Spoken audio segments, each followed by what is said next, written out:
E aí, pessoas, beleza? Bom dia, boa tarde, boa noite, tudo tranquilo, tudo em paz? Como é que está a existência de vocês aí? Onde vocês estiverem nesse mundão de Deus, tudo da mais perfeita maravilha? Você aí em São Paulo, Rio de Janeiro, Brasília, Bahia, Mato Grosso, Piauí, Rondônia, Acre, no Amapá, em Rondônia, no Acre, no Espírito Santo, na Bahia, em Minas Gerais, no Tocantins, em Brasília, no Rio Grande do Sul, no Rio Grande do Norte, no Piauí, onde você estiver nesse Brasilzão de meu Deus, muito obrigado por você estar aqui no canal Paulo Dharma 1970, dando essa força, dando essa moral, você que mora fora do Brasil. Neste momento, você brasileiro que está aí na Argentina, na Bolívia, no Equador, na Venezuela, na Colômbia, no Uruguai, nas Américas, né? Nas Américas aí nos Estados Unidos, no México, em Santo Domingo, na Costa Rica, ou fora das Américas aí na Europa, nesse momento, em Portugal, na Inglaterra, na Polônia, na Escócia, onde você estiver nessa Europa, na França, né, na Inglaterra,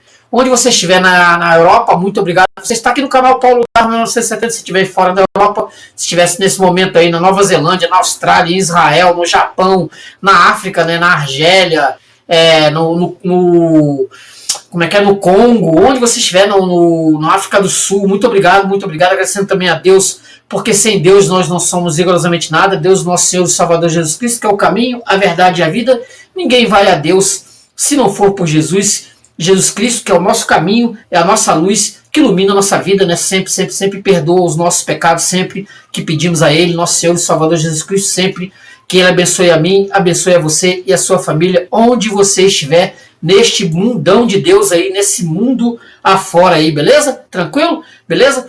Então eu pedi para você, né, curtir o vídeo, se você não é inscrito no canal, curta o vídeo, se inscreva no canal, compartilhe, passe esse vídeo adiante para que outras pessoas tenham acesso ao canal Paulo Dharma 1970, tem um botãozinho aí de se inscrever, você se inscreve e você ajuda o canal Paulo Dharma 1970, beleza? Bem aí, ó, bem onde você está vendo aí, ó, tem um botão, você aperta aí, e você ajuda o canal Paulo Dharma 1970. Tranquilo, beleza? Tranquilo? Vai ser 10 segundos, vai ser o tempo de passar a vinheta aqui do canal, 10 segundos, rapidinho, vou ali pegar minha água e a gente volta aqui para falar do vídeo propriamente dito, da resenha da semana. A gente volta aqui em 10 segundos, não sai daí, beleza? Então, curta o vídeo, se inscreva no canal, compartilhe, comente, passe esse vídeo adiante para que outras pessoas tenham acesso aqui ao canal Paulo Dharma 1970, dá essa força, dá esta moral, tranquilo? Então não sai daí, eu volto já já, valeu!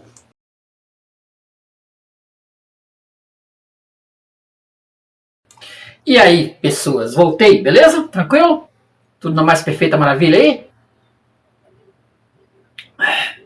Seguinte, hoje eu quero falar um pouquinho daquilo na medida do que for possível e dentro do nosso, né, do nosso cabedal de conhecimento, de informações, etc, daquilo que temos de mais, né, daquilo que dá para fazer com o nosso arroz com feijão diário, a leitura que eu acabei de fazer, né, e depois de montar uma verdadeira estrutura, uma pirâmide aqui de informação e conhecimento para trazer aqui para o canal Paulo Dharma 1970 uma resenha sobre este livro aqui, essa edição americana, The Phenomenology of Mind, do Hegel, esta edição aqui, que eu tenho em mão, a edição americana do Hegel, da Fenomenologia do Espírito, esta edição aqui, que eu passei um bom tempo lendo, e também trazer aqui para o nosso canal aqui, o Hegel, Fenomenologia do Espírito, essa edição aqui, que é da Editora Vozes, né? Editora Vozes, edição de 1992, a das mais célebres traduções que já foram feitas do Hegel, né, da Editora Vozes, tradução do Paulo Menezes, com colaboração do Karl Heinz e apresentação do Henrique Weiss. Esse Henrique Weiss é o mesmo que fez aqui a tradução para a coleção Os Pensadores, que eu tenho aqui na mão, né, que são os 2 primeiros capítulos, a apresentação mais a introdução dessa edição que eu tenho aqui da coleção Pensadores, que é a mais popular, que você vai encontrar mais fácil por aí, nessa coleção Pensadores. Achar a edição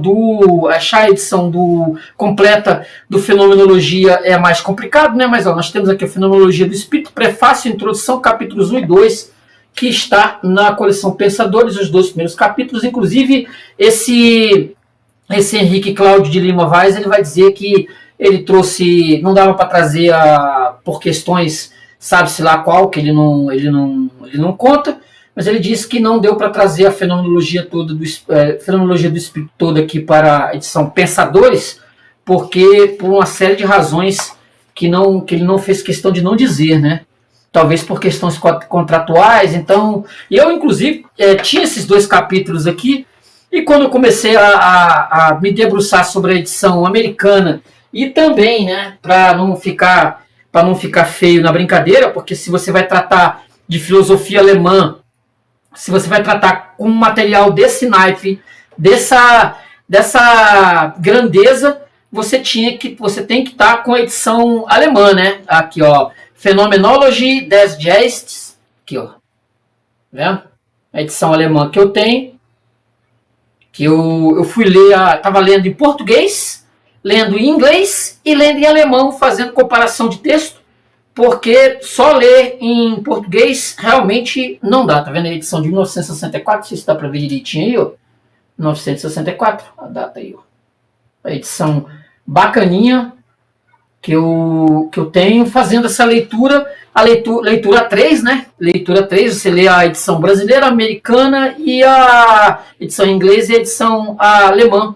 Você tem um cabedal aqui de informações aqui do Hegel, que não é brincadeira, você vai adentrar aqui um universo da filosofia e também um universo da história da filosofia e, por que não dizer, né, a história da filosofia e história da religião, que a história da filosofia nós vamos trabalhar, né, quando vai pegar o Hegel, aqui em 1807, esse Fenomenologia do Espírito, você vai ter que se haver com, você tem um problema para ser resolvido se você se preparar, se você quiser realmente ler o Fenomenologia do Espírito. Quer dizer, você tem um problema, primeiro, que você vai ter que, né, você vai se aventurar num universo aqui complexo, considerado extremamente difícil, uma leitura cansativa, difícil, ainda mais se você se propor a ler em português, porque as traduções mesmo, os próprios tradutores, eles fazem o meia-culpa, dizendo que, falando que eles fazem o que pode, né? Fazem o que pode, não dá pra assim, eles vão dizer, nessas traduções que eu andei mexendo aqui, eles dizem o seguinte, ó, peguei a melhor tradução de 1952 de um italiano e uma outra tradução de um francês que dá para você trabalhar, você trabalha aí a tradução, pega do alemão, lê o alemão, beleza, você lê o alemão, mas aí você se prepara, para se preparar melhor para uma tradução, você tem que juntar aí a melhor tradução, que é de um italiano, que ele cita aqui, inclusive, na coleção Pensadores, e um francês também. Quer dizer, você tem um problema gigantesco em mão. Você traduzir o Fenomenologia do Espírito para seja qual língua que for, é algo extremamente problemático. Só um indivíduo dotado de um talento genial para conseguir conseguir transpor esta filosofia para uma outra língua. De preferência, sempre se diz que você vá ler no original. Aprenda o alemão e vá ler no original. Ponto. Não é recomendável que você pegue o texto e leia a tradução. Mas como aqui, né, que o meu alemão aqui é capenga, não é lá grandes coisas, e o meu inglês dá para o gasto, então eu peguei as três, né, fiz essa junção dos 3 do alemão, fiz a junção com essa edição que eu tenho em inglês, e vou, né, e assim, na medida do possível, se os tradutores eles têm uma tendência a fazer meia-culpa, quem sou eu, né? Eu falei assim, não, se eles podem, eu também posso. Tá vendo aqui, ó? Se eles podem, eu também posso. E fui me esforçar aí, passar alguns meses aí com o texto, que a edição, tá vendo? A edição alemã, a americana e a brasileira, e também olhando também outros textos também. Eu fui atrás de outros materiais, fui atrás de analistas, né? Fui pegar analistas, fui pegar comentadores, né? Os bons comentadores somente os bons comentadores que existem no Brasil, né?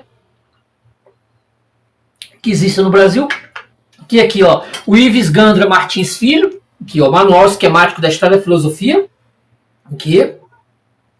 E também fui pegar também essa edição aqui, ó, Hegel, Moralidade e a Religião. São vários comentadores aqui que pegam a parte final do Fenomenologia do Espírito e vão destrinchar, né, falar um pouco aqui dos outros materiais que o Hegel escreveu, mas de preferência que eles vão pegar a parte final do Hegel, que é a parte que geralmente o pessoal mais gosta de trabalhar, mais gosta de estudar, mais gosta de escrever sobre justamente a parte de religião do Hegel, né? Nós temos aqui um texto que vai casar, assim, dentro da história da filosofia. Você pode ter certeza que ele é um divisor de águas, para sempre. É algo que vai mudar a história da filosofia para sempre. Primeiro, nós vamos ter aqui um processo interessante, vamos nos submergir, né? Vamos adentrar, vamos mergulhar num mundo que é o mundo do eu, o mundo do indivíduo, o mundo dessa caixa que está aqui falando. Esse indivíduo que tem uma consciência essa ser consciente, ele pensa. Se você for lá atrás, se você buscar lá atrás na própria história, né, a própria história da filosofia, você vai ver lá o discurso do método do René Descartes, o cartesiano, né? Você tem esse eu penso logo existo, mas o Descartes ele não consegue ele dá o pontapé inicial, né, a ideia cartesiana, ele dá esse pontapé inicial, esse chute, esse bico na ideia de que somos seres pensantes, somos seres que estamos aqui para pensar e que temos um mundo, um universo de pensamento, né, um universo aqui diferente, né, nós somos um outro de um para outro, mas o Descartes ele não consegue, inclusive eu vou trazer eu estou pensando muito em fazer uma resenha desse discurso do método. Primeiro que é fininho, então dá para pegar aqui um tempo aqui lendo esse discurso do método do Descartes e trazer para cá. Mas ele vai tentar, né? Ele vai tentar lá por volta de 1640, ele vai tentar trazer essa ideia de que o ser humano ele é um ser ciente. E ele, como um ser ciente, ele se coloca dentro desse processo de mundo aí, ele se enxerga nesse mundo, ele desperta, ele acorda para o mundo e, dependendo de uma idade, ele se vê como ser pensante e como um ser importante no mundo. Só que ele não consegue aprofundar muito, é apenas o pontapé inicial dessa ideia, né, do ser, o indivíduo, esse indivíduo que está no mundo. Está no mundo, esse ser pensante. Nós vamos aí, nessa história da filosofia, depois da filosofia cartesiana, nós vamos ter o próprio Spinoza, né? O Spinoza, que vai colocar o homem também, ele vai juntar aí o Descartes, ele vai trazer o homem também para o centro, e vai colocar também, ele vai fazer algo que o próprio Hegel vai colocar no Fenomenologia do Espírito, que é Deus. Mas a ideia do nosso queridíssimo Spinoza é colocar esse homem, esse ser cartesiano, esse penso logo existo, mas também vai juntar aí também Deus nessa brincadeira. Ele vai trazer Deus também nessa filosofia spinoziana, posso dizer, né? Esse Deus panteísta, essa filosofia panteísta que vai trazer o Spinoza. Inclusive, dentro da história da própria filosofia, a gente sabe que ele foi excomungado lá pelos judeus. Ele era um judeu português que morava na Holanda e veio com panteísmo. Mas não é isso que o Hegel vai querer trazer, né? Vai querer trazer essa filosofia panteísta. Vamos ter também o Hume e o Locke, né? Vamos ter o Hume e o Locke, aqui, ó. O Hume e o Locke também. Tudo isso aqui é anterior ao Hegel. Ele vai fazer fortes críticas, né, ao Hume e o Locke, também, com essas filosofias que vão adentrar esse universo. Esse universo, ele vai fazer fortes críticas a elas. Nós vamos aí, nessa brincadeira toda, vamos chegar a um personagem que vem lá da própria Revolução Francesa, o alemão Kant, né? Aqui, ó. O Kant vai ser com crítica da razão pura, que ele vai fazer o Hegel vai criticar duramente o Kant, porque a ideia aqui da crítica da razão pura é destruir de vez com a religião, principalmente com o cristianismo. O Kant ele vai trazer essa crítica da razão pura para colocar a razão acima de qualquer coisa e colocar aí dentro do iluminismo, dentro da própria ideia iluminista, de que Deus é apenas um detalhe aí, né? É o Lavoisier, tá vendo? O Voltaire, o ateu e o sábio. O iluminismo ele vai ser forte dentro desse processo e vamos colocar aí Deus pro lado, Deus a escanteio, né? A razão, o ser humano ele está acima de tudo. Ele é o seu próprio Deus. Ele não precisa necessariamente de Deus. Os racionalistas que vieram antes do Hegel são exatamente o Descartes, vamos ter o Spinoza e o nosso queridíssimo Leibniz, que eu já fiz inclusive vídeo aqui no canal. O Descartes, o Spinoza e o Leibniz. Deus ele vai sendo, embora o Leibniz ele não seja um ateu, ele não vai colocar Deus a escanteio, mas o próprio iluminismo vai tratar de colocar Deus para o lado. A ciência acima de tudo, a tecnologia, as máquinas, e Deus é colocado de lado. Quando o Hegel, que era um cristão, ele vai pensar no fenomenologia do espírito, ele tem que trazer de novo Deus para o centro da brincadeira. Mas, óbvio, ele tem que considerar aí o homem também. Ele vai nesse processo, considerar o homem, não o homem o centro, né, como uma filosofia cartesiana, mas ele vai trazer o homem e vai, a partir desse mergulho, como eu coloquei aí meio a Divina Comédia, né, do Dante Alighieri, nós vamos mergulhar aí, nós vamos fazer um mergulho de escafandro, né, dentro de nós mesmos.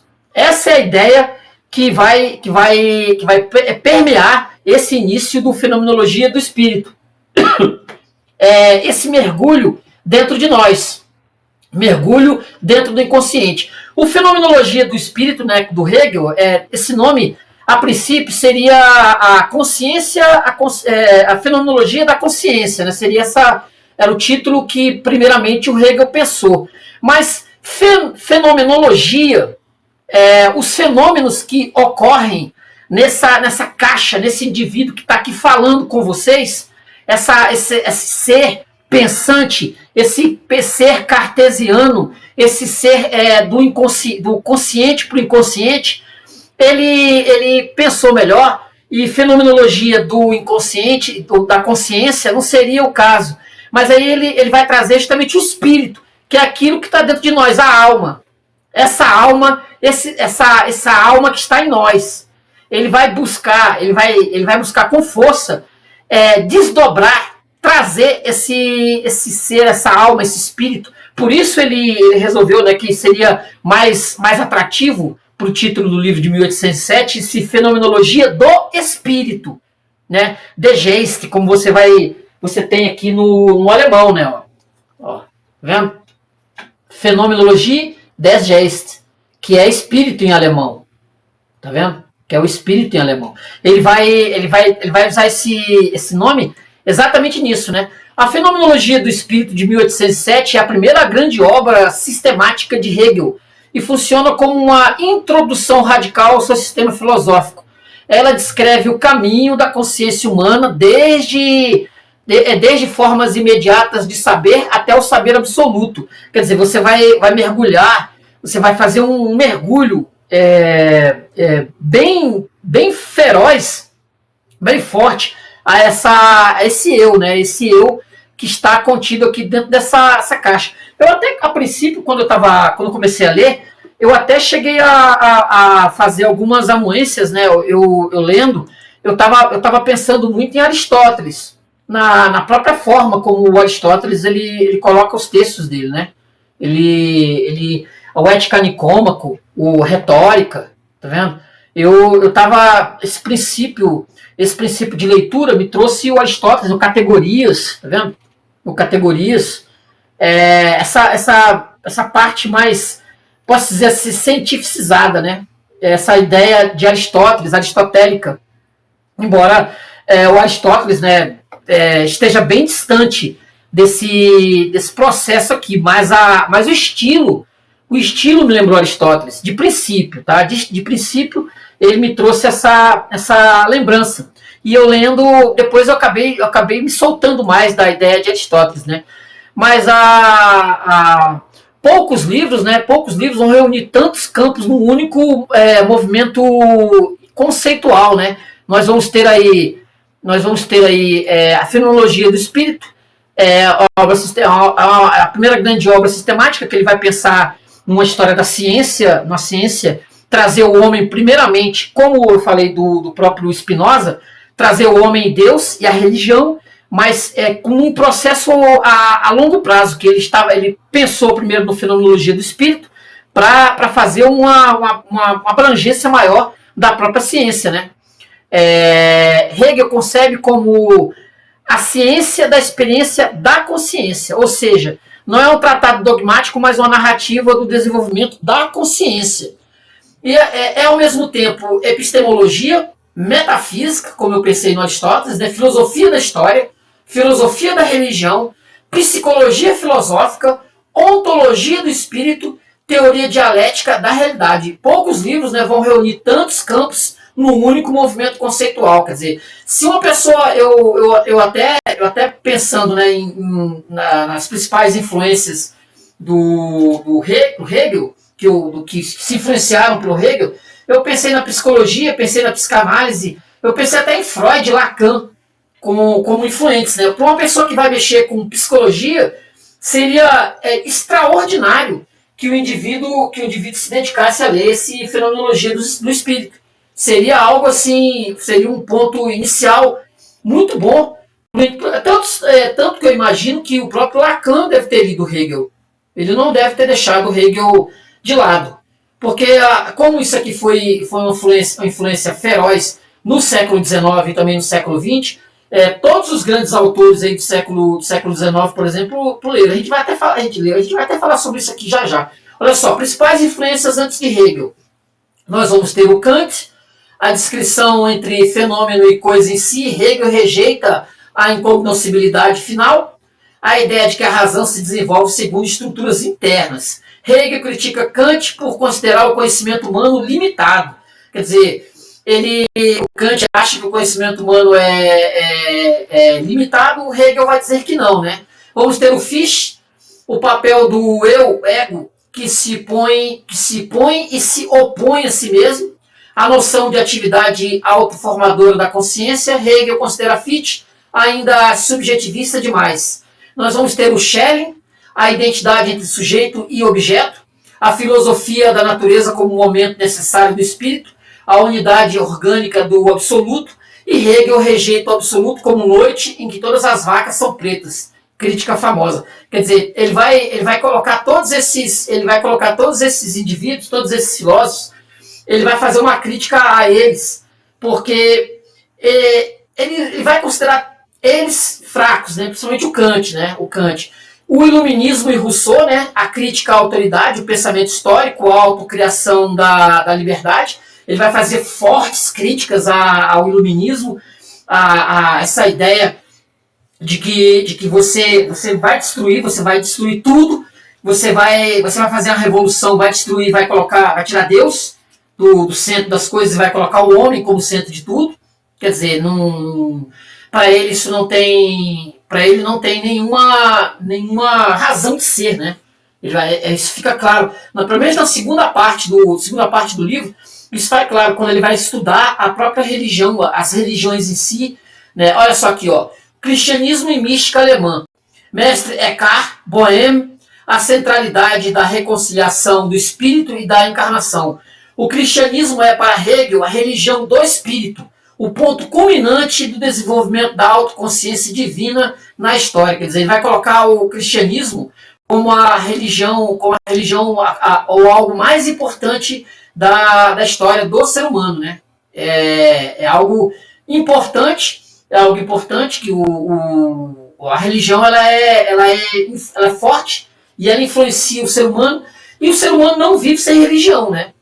Só que o cristianismo ele é a religião mais importante, é justamente a cristã. A influência posterior e as influências que vieram depois. Marx, Engels e o materialismo dialético. Vamos ter aqui o Marx, ó, vendo? Marx, Engels. O que eles vão fazer, né? O que eles vão fazer? Offenbach. O que eles vão fazer com a filosofia do Hegel? Eles vão vão tirar Deus, para variar. O Marx vai tirar Deus e vai ser o processo materialista. Vai ser o processo materialista. Nós tiramos Deus e colocamos de novo o homem no negócio. Quer dizer, os caras têm um problema básico com a religião e principalmente com o cristianismo. Então eles tiram Deus e colocam o materialismo histórico no lugar. Não é legal? Ó, Marx, Engels e o materialismo dialético. A dialética hegeliana foi invertida. Em vez do espírito, as forças materiais movem a história. A alienação do escravo tornou-se a alienação do trabalhador. Aí vamos ter mais influências, né? O existencialismo francês, o Kojève, o Sartre, Camus, a dialética do senhor e do escravo como fundamento da luta existencial, a noção de que o homem se faz por suas próprias ações. Quer dizer, de novo, nós tiramos o Deus, tiramos a religião, e tiramos Deus e a religião e deixamos o homem aí no centro, né? O homem ele é o centro, ele se faz por suas próprias mãos. Vamos ter também influências da psicanálise, como falei, Lacan. O reconhecimento hegeliano influenciou a teoria do imaginário lacaniano. A teologia e filosofia da religião. A noção de reconciliação e espírito influenciou teólogos protestantes, como Paul Tillich, o Karl Barth, em oposição, né, à filosofia hegeliana, e o Rodolphe Bultmann. A fenomenologia da religião da Mircea Eliade e do Otto, que eu também tenho Mircea Eliade aqui, que são estudos antropológicos da religião baseados justamente em Hegel, né? Importância na história da religião. Hegel faz a mais ambiciosa tentativa moderna de integrar filosofia e cristianismo, interpretar Deus como processo histórico, que depois os socialistas vão usar também, né? Vão tirar Deus e vão botar o materialismo histórico. Vamos entender a encarnação como um evento dialético, compreender o espírito como autoconsciência universal. Para Hegel, cristianismo é igual a religião suprema. A filosofia é igual à verdade plena do cristianismo em forma conceitual. E a história é igual ao processo de redenção racional. Essa visão influenciou a teologia liberal, o idealismo americano e filosofias da história religiosa. Quer dizer, você vai tirar também aí, o problema aí é que você pode tirar Deus, né? Você vai tirar Deus aí dessa brincadeira, que é o que muitos fazem, e o próprio estudo bíblico também, né? Nós também tendemos a tirar Deus e o estudo bíblico também, o estudo da Bíblia, e colocamos aí a filosofia dentro desse processo. Importância na história da filosofia.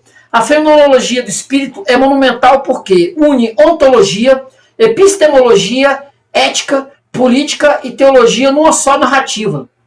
Introduz a dialética moderna como método filosófico, cria a noção de história como processo racional e influencia toda a filosofia posterior, tanto a favor quanto contra. Vamos ter o Nietzsche, o Marx, Kierkegaard, Heidegger, Adorno, Derrida, todos dialogam com Hegel, mesmo quando o rejeitam. Hegel marca o fim da metafísica tradicional e o início da filosofia moderna como filosofia histórica. O mais sensacional que nós vamos ter aqui nesse fenomenologia do espírito, né? Nós vamos ter aí, como eu falei, esse mergulho, esse processo de mergulho no eu, E o Hegel ele vai tirar algumas conclusões aqui que são assim provavelmente os mais modernos, né, que você pode ter naquele momento, nesse momento aqui que nós temos aqui.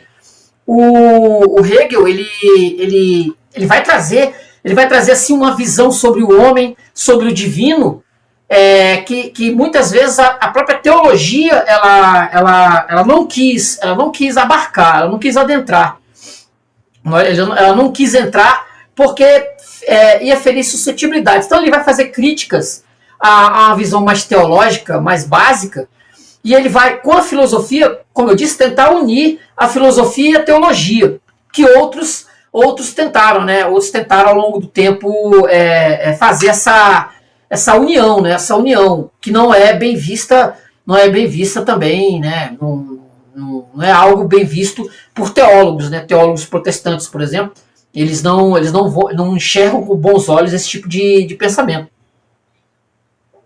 Aqui, vou tentar aqui dar uma geral, uma geral resumida, né, capítulo a capítulo, desse Fenomenologia do Espírito, para vocês terem uma ideia, e não considerar isso aqui um livro impossível de ser lido, porque quando eu estava para ler, e eu fui buscar alguns comentadores, a primeira coisa que os comentadores diziam, que o livro é extremamente difícil. Ele não é um livro fácil. Eu também não vou dizer, por exemplo, que eu compreendi tudo, na sua essência, mas a base, justamente usando bons comentadores, ele dá uma luz para você dentro do que você pode buscar aqui, né, de entendimento dessa fenomenologia do espírito, né. Olha só, vou fazer um resumo sessão por sessão. Introdução. Hegel, na introdução, no prefácio, Hegel vai afirmar que a filosofia não pode começar com princípios fixos. A consciência deve percorrer suas próprias experiências, superando ilusões, até alcançar o saber absoluto. A verdade é processo, não resultado estático. Já vamos entrar no primeiro capítulo, né? Certeza sensível. A consciência acredita que o conhecimento mais seguro é o contato imediato com o aqui e agora. Hegel mostra que essa certeza é ilusória. O aqui muda, o agora passa. E os sentidos não seguram nada de estável. Quer dizer, tudo como aquelas filosofias orientais, tudo é movimento, tudo passa. Então, o seu próprio pensamento, o seu próprio pensamento, o seu próprio ver, o seu próprio enxergar, a sua própria memória, aquilo que você vai absorvendo. Você é um ser que absorve coisas. Você é como uma esponja que absorve o que está ao seu redor. Essas coisas tendem a mudar, tanto que nós sabemos que com o passar do tempo, né, as memórias, a experiência, o amadurecimento, faz com que ideias que você tinha com certeza, como básica, crenças, ideias, você tinha como certeza que aquilo estava, né, montado dentro de você, estava fossilizado. A própria existência, a própria vida vai fazer com que você se modifique, e o tempo vai fazer você mudar. Aquelas certezas inabaláveis que você tinha, você passou por processos na infância, você chegou à adolescência, à jovem, você amadurece lá com seus 40 anos, aí lá com seus 70 você já está envelhecido, você guardou na sua cabeça muitas coisas que passaram, e a sua memória também ela não segura aquilo vai passando, e você só tem, de certa forma, uma espécie de ideia do aqui e o agora. É bem, né, ele vai dizer aqui, né, que a certeza sensível não fornece verdade. A consciência deve buscar mediação nisso, né? Vai ser esse primeiro momento aqui, justamente quando você mergulhar, como eu falei, né, quando você mergulhar nesse ser, né, no que você é, né, nesse ser, nesse que ele chama de si, né? No capítulo 2 vamos ter a percepção. A consciência tenta apreender objetos como coisas com propriedades, mas a distinção entre unidade, a coisa, e multiplicidade, propriedades, gera contradições. A percepção cai em falhas internas. não sabe se a verdade está na unidade da coisa ou na diversidade de qualidades. Quer dizer, de novo, né, é um processo que ele vai sendo modificado, né? Ele vai se modificando no passar com o tempo. Então nada é estático, nada é fixo. As coisas tendem a se modificar. As coisas tendem a se modificar. Não é algo que vá, né, algo que vá ficar estático no tempo e no espaço, né? A consciência percebe que ela própria produz essas estruturas. Aí você avança para o entendimento, né, que é o amadurecimento, quando você começa a se perceber, você começa a perceber que não existem verdades absolutas. Talvez a única verdade absoluta que existe no universo, pelo menos no nosso mundo ocidental, seria Jesus Cristo, o nosso Cristo, Jesus, o cristianismo, Deus, que são verdades absolutas. Jesus que disse, né, que é o caminho, a verdade e a vida.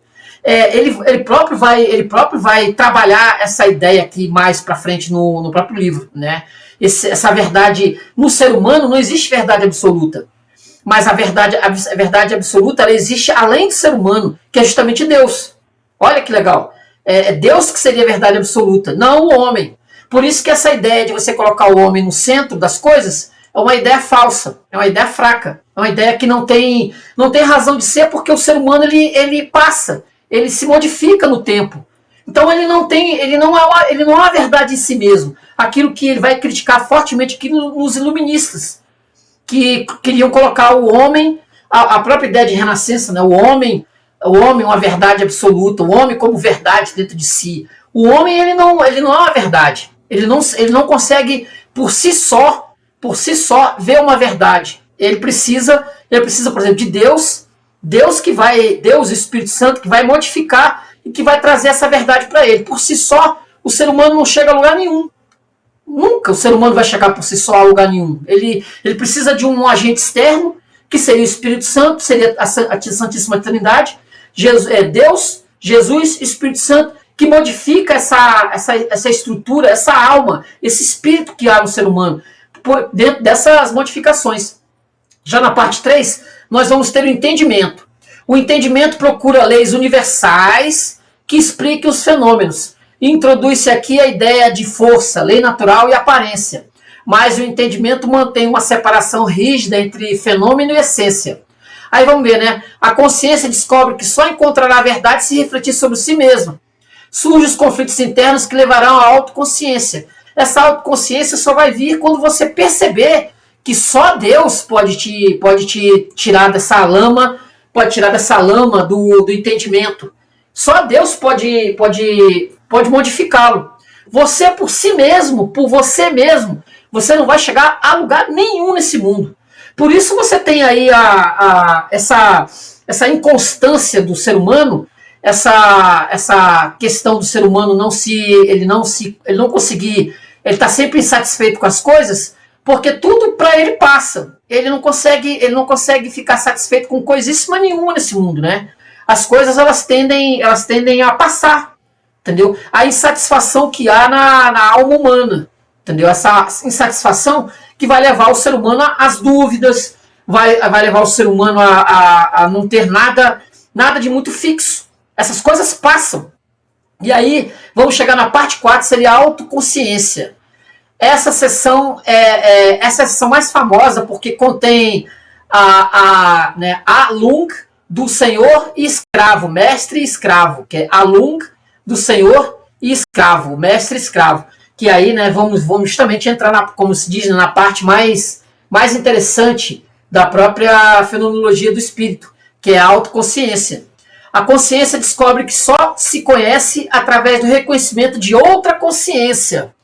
Isso gera luta de vida e morte, imposição de domínio e escravidão. Senhor domina, mas depende do trabalho do escravo. O escravo, subjugado, mas transforma o mundo pelo trabalho. O escravo é quem realmente avança no caminho da autoconsciência. A autoconsciência é essencialmente relação. Quer dizer, você vai pular, né? Vamos ter as influências, né, do estoicismo, ceticismo e consciência desventurada. Aí vamos ter o estoicismo. O sujeito busca liberdade interior, mas é uma liberdade abstrata. Isso tudo dentro dessa autoconsciência, o estoicismo, ceticismo e consciência desventurada. Vamos ter no ceticismo. O sujeito nega a verdade do mundo, cai em contradição ao negar tudo, inclusive a si mesmo. 3. Consciência desventurada. Forma religiosa marcada pela culpa e divisão, típica do cristianismo medieval. O espírito se sente afastado de Deus e de si mesmo. A autoconsciência percebe que só encontrará realização na razão. Aí vamos a quinta parte, né, que seria a razão. Agora a consciência busca a unidade entre si mesma e o mundo. Aí vamos ter a razão observadora, a fisiognomia, a frenologia. Vamos ter tentativas de explicar o espírito pelo corpo, e Hegel critica severamente esse materialismo, que é, como eu falei, do iluminismo. Aí vamos ter a razão ativa. A razão tenta moldar o mundo segundo suas leis. Moralismo abstrato, projetos reformadores, a bela alma que quer perfeição, mas não age. E aí vamos ter a razão descobre que é essencialmente social, passa ao espírito. Aí no espírito, né, essa é a parte mais política e histórica, como eu falei, onde o Hegel, né, mais, pode-se dizer assim, que é mais estudado, né, a religião natural. Aí ele vai apresentar 3 estágios. Religião natural, cultos da natureza, deuses animais, religiões primitivas, e o espírito está confuso, preso ao sensível. Quer dizer, ele vai falar que ele vai trazer aqui as religiões egípcias, ele vai trazer aqui um princípio das religiões, onde você adorava aí, né, madeira, estátua, você constrói as pirâmides. Eu achei interessante aqui ele colocar, né, essa ideia do ser humano, ele construir pirâmides e se colocar dentro dessa pirâmide. É como se ele você vai se encerrar dentro dessa pirâmide, a alma dele, o espírito desse indivíduo, desse faraó, ele vai se encerrar dentro dessa pirâmide. É como se fosse um construto, né, alguma coisa que desse razão de ser para esse indivíduo. Aí vamos ter, né, a religião da arte, né, a Grécia Antiga. Vamos ter nessa religião da arte a beleza, a mitologia clara, esculturas e templos, mas ainda é representacional. Ele vai fazer uma dura crítica aqui à criação de estátuas, né, como eu me enxergo nesse mundo, como eu ainda me acho um ser, né, um homem, que essas divindades, eu vou me colocar nesse processo aí como uma divindade. Porque a partir do momento que eu construo uma estátua, isso o próprio catolicismo também, ele vai pegar essa beleza, né, essa mitologia clara, esculturas e templos, essa arte bela que é da Grécia Antiga. O próprio catolicismo, ele vai se enxergar nesse tipo de religião da arte, que é colocar o homem também, o homem como Deus, como uma divindade. Por exemplo, a Igreja Católica ela tem muito forte a ideia de santos, né, de figuras deuses. Eu me coloco como santo, ou colocam os outros, vão me pegar e vão esculpir alguma imagem minha, entendeu? Alguma imagem minha, e eu, a partir desse momento, eu passo a ser uma divindade. Eu sou um santo. A Igreja Católica ela vai beber dessa religião da arte, tanto que se você for nas próprias estruturas das igrejas, né, medievais, as catedrais, a Capela Sistina, você vai ver aquela arte, aquela religião da arte, que é uma religião da arte que vem da Grécia Antiga, que há esse processo da própria religião que se vê como uma entidade de Deus. O Hegel ele vai colocar isso aqui. Me deu assim um estalos, né? Me deu um insights sobre como o ser humano, né? Ele se quer se colocar como Deus. Então aí eu fiz essa junção, né, entre o catolicismo e essa religião da arte, as religiões da Grécia Antiga, que é a segunda parte aqui dessas análises que o Hegel vai fazer desses processos religiosos. Como se deu esses processos religiosos? Aí vamos ter na terceira parte a religião revelada, que é o cristianismo. Aí para o Hegel, o cristianismo é a religião suprema, porque une infinito e infinito, vê Deus como espírito, destaca reconciliação e perdão. Mas aí ele vai fazer uma crítica, né? Mas a religião ainda usa imagens, como falei, da religião da arte, da Grécia Antiga, que é o catolicismo.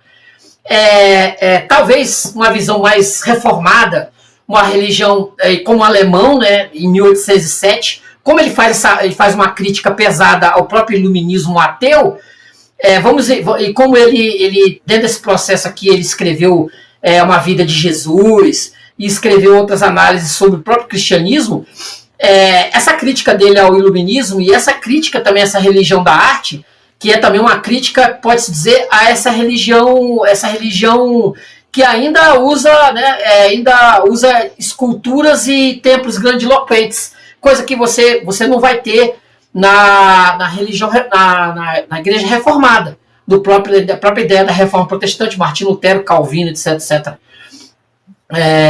Vamos ter ainda, né, essa religião ainda vai ter o uso de imagens. Então o Hegel vai dizer, né, que a filosofia vai transformar essas imagens em conceitos.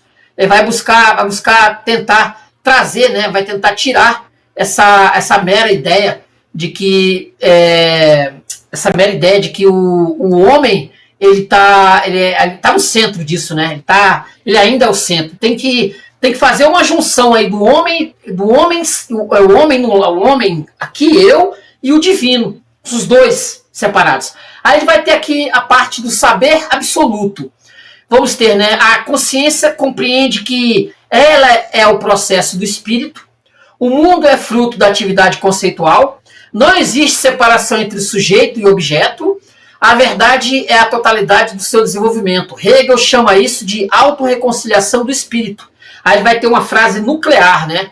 A substância é também sujeito. Quer dizer, eu faço parte dessa estrutura que está no mundo, eu faço parte dessa estrutura que está no mundo, eu sou um sujeito no mundo, mas eu também sou o sujeito do mundo.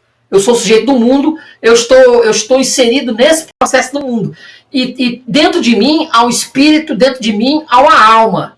Eu só vou me libertar desse mundo quando eu morrer, que a minha alma, meu espírito, vai se encontrar com o todo, que é justamente Deus, nosso Senhor e Salvador Jesus Cristo no céu. Seria essa ideia, né? Essa ideia. Eu vou até fazer uma leitura de algumas passagens aqui, para vocês terem uma ideia do texto, não ficar só no que eu digo aqui, no que eu falo, mas vocês terem uma ideia do próprio Hegel falando, né? Do próprio Hegel aqui dando a sua moral. Deixa eu só pegar aqui o texto. Tá aqui. Pega aqui o texto aqui, para vocês terem uma noção. Aqui o texto em português, tá, gente? O texto em português, porque em alemão aqui, se eu fosse ler em alemão aqui, ia ficar duro, né? Olha só aqui ele falando, ó. Olha só, isso aqui é o do início, tá? Bem no iniciozinho, ó.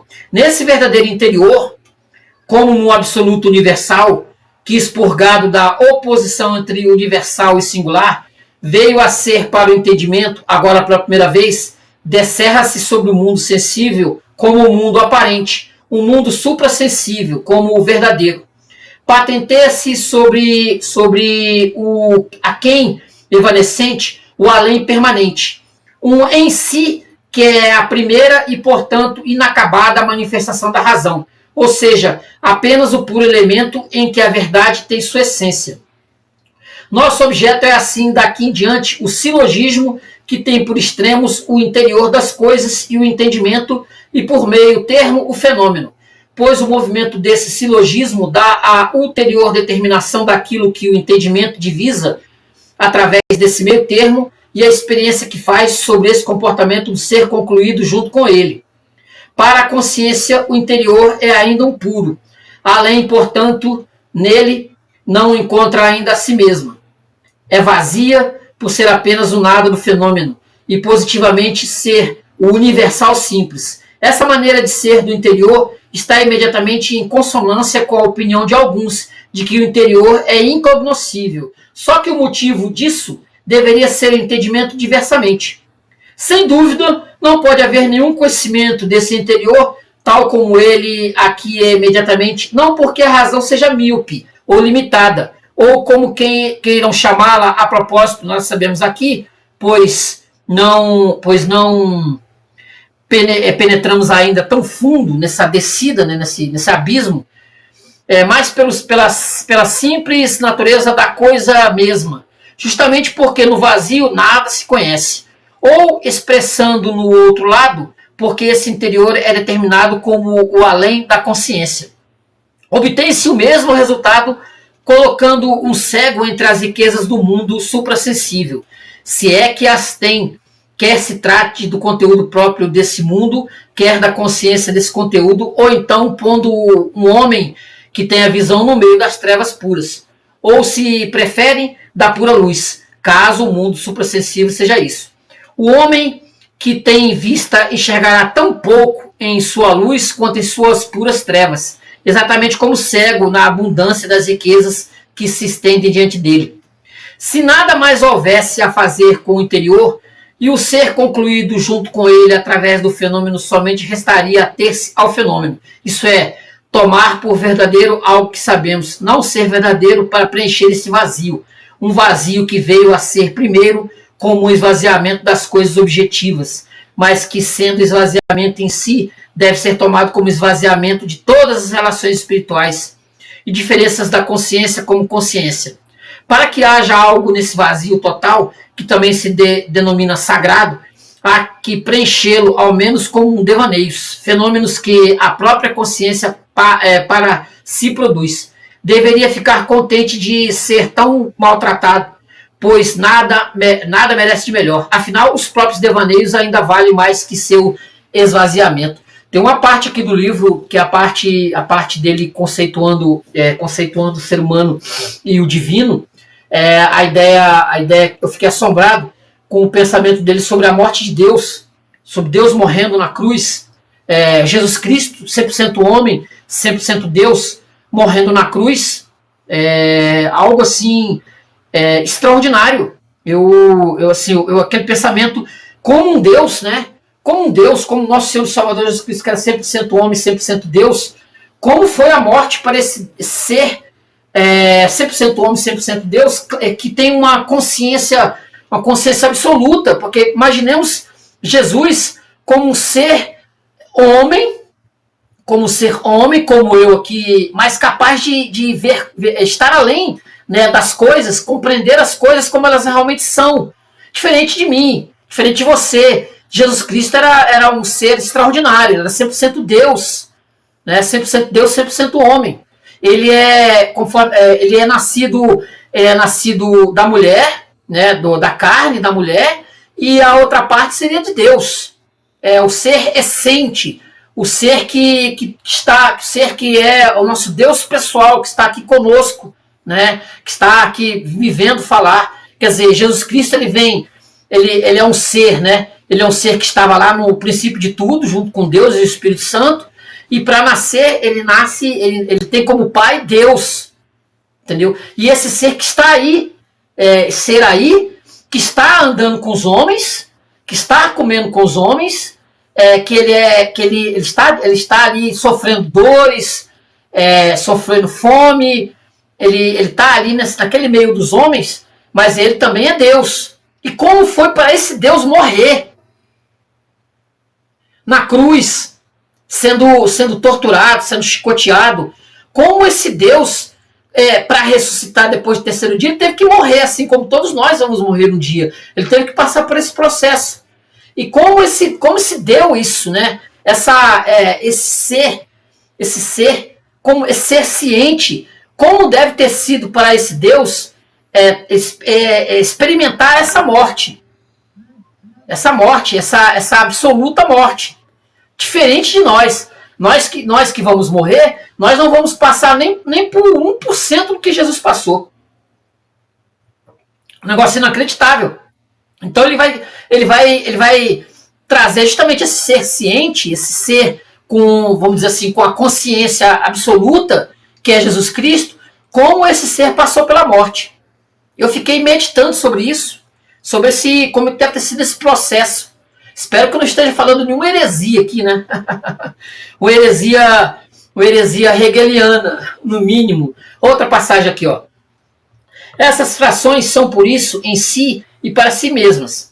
Cada qual é o contrário de outro, de forma que em cada um o outro já é enunciado ao mesmo tempo em que ele, ou seja, um não é o contrário do outro, mas somente o contrário puro.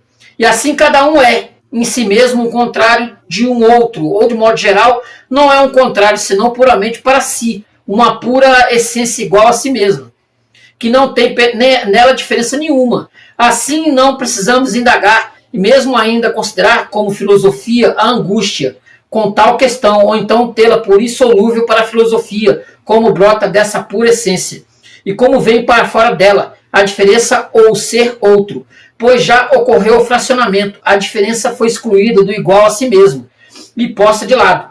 Assim, o que devia ser o igual a si mesmo já é antes uma das frações em vez de ser a essência absoluta. O igual a si mesmo se fraciona, o que, portanto, significa também que se suprassume, já como fração, que se suprassume como o ser outro. Costuma-se dizer que a diferença não pode brotar da unidade, mas, de fato, a unidade é apenas um momento do fracionamento, é a abstração da simplicidade que defronta a diferença. Mas, por ser abstração, é só um dos opostos, como já se disse. Ela é o fracionar-se, pois a unidade é um negativo, um oposto. Assim é posta justamente com o que tem nele a oposição. Quer dizer, o que ele quer dizer é que todo ser humano, todos nós aqui, temos o outro, né? O outro que também é um outro pensante, é um outro que se colocou no mundo, que é um ser pensante, que é um ser consciente. E nós somos milhares de seres conscientes, bilhões de seres conscientes. Estamos dentro desse processo todo. Só que o outro é o estranho, né? Por isso nós temos aí, a batalha eu com o outro. Por quê? Porque eu me considero alguém, né? Alguém dentro desse universo. Só que o outro também se considera. Essa caixa aqui é uma caixa pensante por essência. E tem o outro como adversário, que também tem o outro como adversário, no infinito. Adversários, no infinito. Só Deus é o todo. Só Deus, o divino, pode nos enxergar, né? Dentro de nós, dentro daquilo que somos. Só Deus pode enxergar o nosso eu. E nós temos o outro como adversário, como ser, né? Que está nos atrapalhando, pode-se dizer assim, né? Outra passagem, ó. Enquanto esse conceito de infinitude é seu objeto, ela é, pois, consciência da diferença como de algo também imediatamente suprassumido. A consciência é para si mesma o diferenciar do não diferenciado, ou consciência de si. Eu me distingo de mim mesmo, e nisso é imediatamente para mim que este diferente não é diferente. Eu, o homônimo, me expulso de mim mesmo, mas esse diferente, este posto como desigual, é imediatamente enquanto diferente. Nenhuma diferença para mim. Sem dúvida, a consciência de outro, de um objeto em geral, é necessariamente consciência de si, ser refletido em si, consciência de si mesma em seu ser outro. O processo necessário das figuras anteriores da consciência, cuja verdade era uma coisa, outro que elas mesmas, exprime exatamente não apenas que a consciência da coisa só é possível para a consciência de si, mas também que só ela é a verdade daquelas figuras. Contudo, é só para nós que essa verdade está presente, não ainda para a consciência, pois a consciência de si veio a ser somente para si, mas ainda não comunidade com a consciência em geral. Nós vemos que no interior do fenômeno, o entendimento na verdade, não experimenta outra coisa que o fenômeno mesmo. Não o fenômeno do mesmo como é jogo de forças, mas sim o jogo das forças em seus momentos absolutamente universais e no movimento deles. De fato, o entendimento só faz experiência de si mesmo. A consciência elevada sobre a percepção apresenta-se concluída junto com o suprassensível através do meio termo do fenômeno, mediante o qual divisa esse fundo das coisas. Agora, então, coincidindo os dois extremos, o do puro interior, outro, o do interior que olha para dentro desse interior puro. Mas como desvaneceram enquanto extremos, desvaneceu também o meio termo enquanto algo outro que eles. Levanta-se, pois, essa cortina sobre o interior e dá-se o olhar do interior para dentro do interior. O olhar do homônimo, não diferente que a si mesmo, se repele e se põe como interior diferente, mas para o qual também se dá. Imediatamente a não diferenciação dos dois, a consciência de si. Fica patente que por trás da assim chamada cortina, que deve cobrir o interior, nada há para ver, a não ser que nós entremos lá dentro, tanto para ver como para que haja algo ali através que possa ser visto. Como eu falei, é um mergulho. Como eu disse, é um mergulho dentro de si, essa fenomenologia do espírito. Você está mergulhando dentro de si mesmo, dentro de mim, dentro de você. Você está fazendo um mergulho dentro de você. É algo assim que talvez, né, como eu falei, o cartesianismo tentou, mas foi fracassado, não conseguiu, né, não conseguiu buscar essa essência, né, não conseguiu ir atrás e desvendar, né. O próprio Kant tentou, mas o Kant fracassou fragorosamente nisso. Isso quando sai, eu só não estou enganado, quando sai aqui a fenomenologia do espírito, o Kant, eu acho que estava vivo. Deixa eu só pegar aqui a data de falecimento dele. Deixa eu só confirmar se ele ainda estava vivo. Porque ele teve que como é que se diz? Ele teve que aguentar, né? Ele teve que aguentar as críticas. Deixa eu só ver se eu, por um acaso, tem aqui. Eu acho que eu não vou ter. Quando é que ele faleceu? Deixa eu ver aqui. Eu acho que ele estava vivo. Deixa eu buscar aqui no meu pai dos pobres, aqui, o Google. Mas eu acho que o Kant estava vivo quando saiu esse livro. Deixa eu pegar aqui. Kant. Mas eu acho que ele estava vivo. E isso deve ter sido para ele, se vieram, né? Deve ter sido para ele muito difícil, muito duro, quando vieram falar para ele que ele morreu em 1804, com 79 anos. Então ele não estava vivo quando teve essa, né, esse momento, né, essa parte da fenomenologia do espírito. Deixa eu pegar aqui mais umas passagens aqui, ó. Olha só dizendo aqui, ó. Ao contrário, na astrologia, na quiromancia e ciências, entre aspas, semelhantes, parece que só se refere exterior a exterior, certa coisa a outra que lhe é estranha. Esta constelação no interior do nascimento e trazendo nesse exterior, deixa eu ver aqui, mais para perto do corpo, essas linhas da mão, são momentos exteriores para a vida longa ou breve. Está fazendo uma crítica aqui a essas ciências, né? E para o destino do homem singular em geral.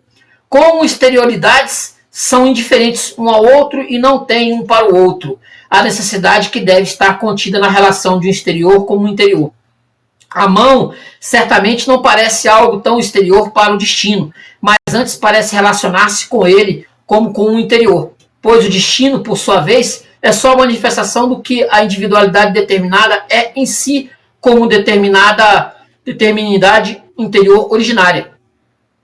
Para saber agora o que está determinado, é em si o quiromante, como fisionomista, né, chegam aí por um caminho mais curto que é o de Solon. Por exemplo, ele julgava que tal conhecimento só era possível pelo curso, e depois do curso da vida inteira. Considerava o fenômeno, mas os quiromantes e fisionomistas consideram-o em si. Contudo, é fácil ver que a mão deva apresentar o em si da individualidade do ponto de vista do destino, pelo fato de ser ela, depois do órgão da linguagem, o melhor meio pelo qual o homem chega à sua manifestação e efetivação. Ela é o artista inspirado de sua felicidade dela. Felicidade dela pode-se dizer que o homem faz, porque na mão, como no órgão ativo de seu aperfeiçoar-se, o homem está presente como força animadora. Ora, como o homem é originalmente seu próprio destino, a mão exprimirá, portanto, esse em si. Ele fazendo aqui uma crítica, né, às artes, pode dizer assim, as artes, artes de adivinhação, né? As artes de adivinhação. Olha aqui mais uma passagem, ó. Mais uma passagem. Deixa eu pegar aqui. A consciência que estabelece a lei de seu coração experimenta assim resistência da parte dos outros, pois tal lei contradiz as leis igualmente singulares de seus corações. Na sua resistência, nada mais fazem que estabelecer suas próprias leis e fazê-las vigorar. O universal que está presente é, portanto, apenas uma resistência universal, uma luta de todos contra todos, em que cada um faz valer sua singularidade própria, mas ao mesmo tempo não chega lá porque sua singularidade experimenta a mesma resistência e, por sua vez, é dissolvida pelas outras individualidades. O que parece ser ordem pública é, assim, essa beligerância geral em que cada um arranca o que pode, exerce a justiça sobre a singularidade dos outros, consolida sua própria singularidade, que igualmente desvanece por obra dos outros. Essa ordem é o curso do mundo, a aparência de uma marcha constante, mas que é somente uma universalidade visada, e cujo conteúdo é antes um jogo inessencial da consolidação das singularidades e da sua dissolução. Quer dizer, ele vai trazer aqui com força, né, como o ser humano, por ele se ver, né, por ele se enxergar como único, como ser único, como ser o último bombom da caixa, como aquele ser que é o mais importante de tudo, ele vai ter essa luta, ele vai buscar essa luta eu contra os outros, né? Ele vai buscar essa luta eu contra os outros. Eu sou o mais importante. Eu tenho importância no universo. Eu sou importante. O outro não é. E aí, por isso, você vai ter o fenômeno das guerras, as disputas, o preconceito, porque eu coloco o outro, a ideia da escravidão, né? Eu coloco o outro como desimportante. O outro também se acha mais importante do que eu. Tem tem esse processo. O outro também se acha importante. E aí essa luta, ela nunca se esgota, ela não termina.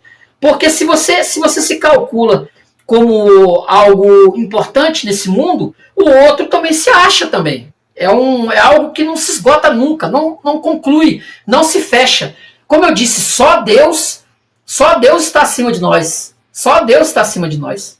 Deus nos colocou justamente para ser o centro da criação, o centro das coisas, e com a queda, o pecado, o ser humano ele partiu do princípio de construir também e destruir, e colocar o outro como adversário.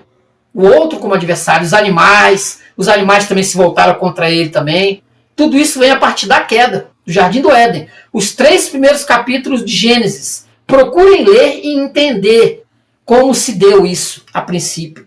Outra passagem aqui, ó. O pensamento comparativo só poderia levar em conta a diferença acima exposta. Mas essa, como diferença de grandeza, é em si diferença inessencial. Especialmente aqui porque diversas obras e individualidades seriam comparadas entre si. Ora, as individualidades são indiferentes umas às outras. Cada uma só se refere a si mesma. Só a natureza originária é o em si, ou o que poderia pôr-se na base como padrão de medida para o julgamento sobre a obra e vice-versa. Mas as duas coisas se correspondem mutuamente. Não é para a individualidade que não seja por meio dela, ou seja, não há nenhuma efetividade que não seja sua natureza e seu agir, e nenhum agir nem em si da individualidade que não seja efetivo. Unicamente esses momentos devem ser comparados. Portanto, não tem cabimento, em geral, nem exaltação, nem lamentação, nem arrependimento. Coisas como essas procedem de um pensamento que imagina outro conteúdo e outro em si, diverso da natureza originária do indivíduo e de sua atualização que se dá na efetividade. Seja o que for que ele faça ou que lhe aconteça, foi ele quem fez e isso é ele. O indivíduo só pode ter a consciência do simples translado de si mesmo da noite da possibilidade para o dia da presença, do em si abstrato para a significação do ser efetivo. E pode ter essa certeza. O que vem a seu encontro na luz do dia é o mesmo que jazia adormecido na noite. Quer dizer, de novo, né, eu me colocando como centro de tudo, que a filosofia, o arminianismo, né, pesquise aí, né, o arminianismo, a filosofia arminiana, ou as próprias filosofias, elas vão colocar o homem no centro. Praticamente todas as estruturas do mundo querem colocar o homem no centro. Por quê? Porque a partir do momento que eu me coloco no centro das coisas, e aí eu tiro a ideia de que Deus é que está no centro das coisas. Deus é que está no centro das coisas, não eu. Eu não estou no centro, mas eu me acho no centro. Eu me acho nesse centro, nesse universo da qual eu me vejo como centro. Só que existe um erro aí. Deus é que está no centro das coisas. Entendeu? Não eu. Mas por conta desse homem-centrismo, desse homem-centro, das filosofias que postam o homem no centro de tudo, eu me julgo e crio as coisas colocando o homem no centro. As filosofias, as religiões, as principais religiões, por exemplo, o budismo, tudo é o homem no centrado, né? O homem centrado, o homem-centrismo. Ele é o centro do mundo. Eu sou o centro do que está ao meu redor. Entendeu? Só existe na visão calvinista, né? Na visão calvinista, na visão reformada, o homem não é o centro é Deus. O centro é Deus. Não é o homem construindo estátuas para se glorificar, se autoglorificar nas estátuas, nas imagens de escultura, como diz, né, nos 10 mandamentos. Você não farás para ti, não farás, né, imagens de escultura, que é glorificar o próprio homem, o eu. Isso é um erro. Isso é um erro básico, tá? Um erro básico, que o homem ele se glorifica. E ele vai até falar aqui, né? Olha só que coisa aqui da política, olha só, na própria política, tanto que também ela é um homem-centrismo também. A própria república, né, a própria monarquia, a ideia de um Deus rei, e depois na república a ideia de um povo, né, com o povo, a democracia, o povo que manda, a centralidade do povo e não Deus. Olha aí, sentiu? Você tem nas estruturas do Estado um Deus, o homem também está no centro da democracia republicana, ou você tem a figura do tirano, que também é um Deus, você serve a esses deuses. Como dizia sempre Calvino, né? O homem é o eterno fazedor de ídolos. Ele é construtor de ídolos, eterno. Ele é ídolo de si, ele coloca ídolo, ele reverencia, ele idolatra a família, os filhos, as instituições, os políticos. É um universo de idolatria. Você não é só na idolatria dos deuses, nos pedaços de pau que o homem cria, né? Eu próprio me idolatro também. Eu vou me idolatrar também. Eu me coloco no centro das coisas, no centro de tudo, e tiro Deus. E vou tirar Deus. Deus morreu. Deus está morto. Coloca o homem no lugar. E o homem constrói as estruturas do mundo que nós temos aqui. Esse é o processo. E aí ele vai falar aqui, ó. Na banalidade dessa sílaba consiste a sabedoria do governo, o entendimento da vontade universal de fazer-se cumprida. O governo não é outra coisa, ele mesmo, que um ponto que se fixa ou a individualidade da vontade universal. O governo, um querer e executar que procede de um ponto, ao mesmo tempo quer e executa uma determinada ordenação e ação, assim fazendo excluir, por um lado, os demais indivíduos do seu ato, e, por outro lado, se constitui como um governo que é uma vontade determinada, e por isso oposta à vontade universal. Não pode, pois, apresentar-se de outro modo, senão como uma facção. O que se chama governo é apenas a facção vitoriosa, e no fato mesmo de ser facção reside a necessidade de sua queda, ou inversamente o fato de ser governo o torna facção e culpado. Por isso, sempre os governos, eles estão sempre a um ponto de serem derrubados, né? Porque, como todo governo ele se acha o centro das estruturas do mundo, ele se julga, né, ele se julga o centro das estruturas, da história. O mundo começou, né, comigo, quando eu nasci. Essas estruturas estão aí para serem derrubadas. Elas estão aí para serem derrubadas. Por isso a quantidade de golpes, né? Um golpeando o outro. você não tem sossego. Você não tem sossego. Essas estruturas do mundo, elas não sossegam. Elas não sossegam, elas não se esgotam. Elas estão sempre buscando ser o centro da coisa. Como todos se acham o centro, né? Como todos eles tendem a se encontrar como centro, você pode se colocar aí todos os governos, qualquer um, ele está aí para ser derrubado. Ele não está aí para ficar eternamente, ele vai cair.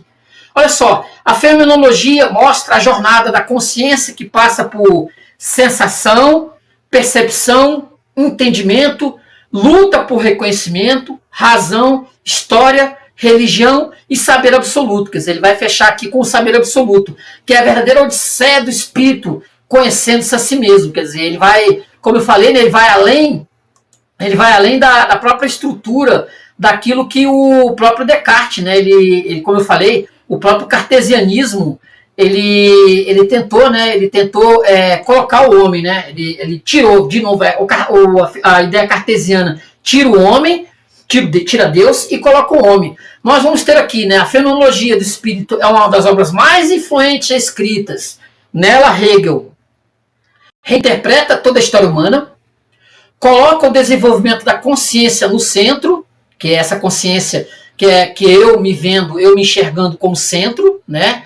Resolve conflitos entre indivíduo e comunidade, sintetiza religião e filosofia, inaugura a visão do que é real, do que o real é um processo vivo e histórico, e é uma obra difícil, mas absolutamente essencial para filosofia continental, teologia moderna, entender o marxismo, existencialismo, hermenêutica, teoria crítica, filosofia política e moral. Quer dizer, não é pouca coisa esse Fenomenologia do Espírito, essa obra magna máxima. Eu vou procurar, né, futuramente trazer outros livros do Hegel aqui para o canal. Eu me interessei por esse mergulho, eu passei meses mergulhado nessa ideia, né, de estudar a Fenomenologia do Espírito, esse material extraordinário.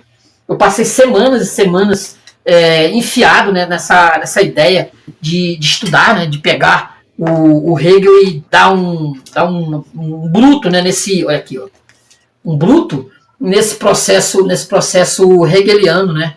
Eu mexi com materiais, ia separar aqui mais textos para ler, mas como o vídeo já está bem longo, né, eu falei assim, não, vou só passar mesmo o geral, porque senão o vídeo vai passar de 2 horas aí, fácil. Beleza, gente? Então é isso. Hoje eu passei um pouquinho dessa visão bem minha, né, pão com ovo, da Fenomenologia do Espírito do Hegel, esse homem extraordinário que abarcou as informações, o conhecimento e trouxe de volta, né, para dentro da filosofia Deus, né, que os homens e a própria história humana, nesse momento aqui, depois do chamado Iluminismo, a própria história humana já estava colocando Deus para escanteio e precisou de um alemão para trazer novamente para dentro da proposta da filosofia, Deus novamente, Deus no centro. Deus é que está no centro das coisas, Deus é que está no centro do mundo, Deus é que está no centro de nós, sempre Deus, nosso Senhor e Salvador Jesus Cristo, o Pai, o Filho, o Espírito Santo. Amém. Beleza, gente? Então é isso. Você gostou do vídeo? Curte aí. Se inscreve no canal se você não é inscrito. Se você gostou do vídeo, se inscreve, curte, compartilha, passa esse vídeo adiante, fala para as outras pessoas que tem aqui o Fenomenologia do Espírito do Johannes